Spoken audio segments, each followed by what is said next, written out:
সম্পর্ক নষ্ট হওয়ার 10টি কারণ। 1. মিথ্যে বলা। মিথ্যে ধীরে ধীরে একটা সম্পর্কের বিচ্ছেদ ঘটায়। 2. অতীতের ভুল বোঝাবুঝি মনে রাখা। সম্পর্ক টিকিয়ে রাখতে চাইলে অতীতকে ভুলতে শিখুন। 3. দোষারোপ করা। কোনো বিষয়ে সামনের জনকে বারবার দোষারোপ করবেন না, তাকে একটু বুঝিয়ে বলুন। 4. সব বিষয়ে নাক গলানো। প্রত্যেক মানুষের আলাদা আলাদা ব্যক্তিসত্তা রয়েছে, তাই সবাইকে নিজের মতো করে থাকতে দিন। অযথা সবার বিষয়ে নাক গলাবেন না। 5. সময় কম দেওয়া। সময় না দেওয়ার ফলে অনেক মধুর সম্পর্ক নষ্ট হয়ে যায়। 6. মতের মিল না থাকা।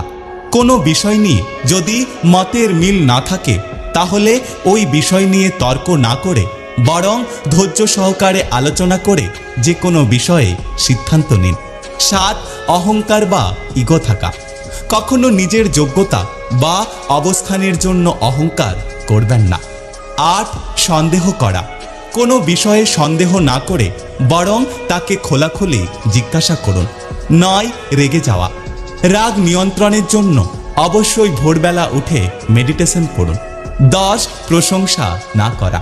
প্রশংসা ভালোবাসার বৃদ্ধি করে, তাই সম্পর্ক মজবুত করতে অবশ্যই একটু আধটু প্রশংসা করুন। 3টে জিনিস যা কখনোই ভাঙা উচিত নয়। 1. প্রতিশ্রুতি। 2. বিশ্বাস। আর 3. কারো হৃদয়। একটা সময় পর আপনি ঠিকই বুঝতে পারবেন অনেক মানুষ আপনাকে ব্যবহার করেছে, কিন্তু কেউ কখনোই ভালোবাসেনি। ধৈর্য দিয়ে যা অর্জন করা যায় তা শক্তি প্রয়োগ করে করা যায় না। যে ব্যক্তি অন্যের দুঃখ কষ্ট উপলব্ধি করতে পারে সে কখনো কারো দুঃখের কারণ হয় না। সৎ মানুষ কখনো তেলবাজ হয় না, আর যে তেলবাজ হয় সে কখনোই সৎ হয় না। আমরা খুব কাছাকাছি গিয়ে বুঝতে পারি মানুষ আসলে দূর থেকেই অনেক সুন্দর। জীবনে সব জায়গায় টাকা কাজে আসে না, কিছু জায়গায় মানুষের সহযোগিতাও অনেক দরকার। টাকা দিয়ে সবকিছু কেনা যায়, কিন্তু বিশ্বাস আর ভালোবাসা কখনোই কেনা যায় না। জীবনে ভালো থাকতে কি অনেক বেশি টাকার প্রয়োজন? হ্যাঁ, টাকার প্রয়োজন। তবে অনেক বেশি টাকা না থাকলেও ভালো থাকা যায়। টাকা দিয়ে প্রয়োজন মেটানো যায়, টাকা দিয়ে বিলাসিতা করা যায়, কিন্তু টাকা দিয়ে কখনো সুখ কেনা যায় না। অহংকার একটা ছোট্ট শব্দ, কিন্তু এটার মধ্যে লুকিয়ে আছে মানুষের পতনের অন্যতম কারণ।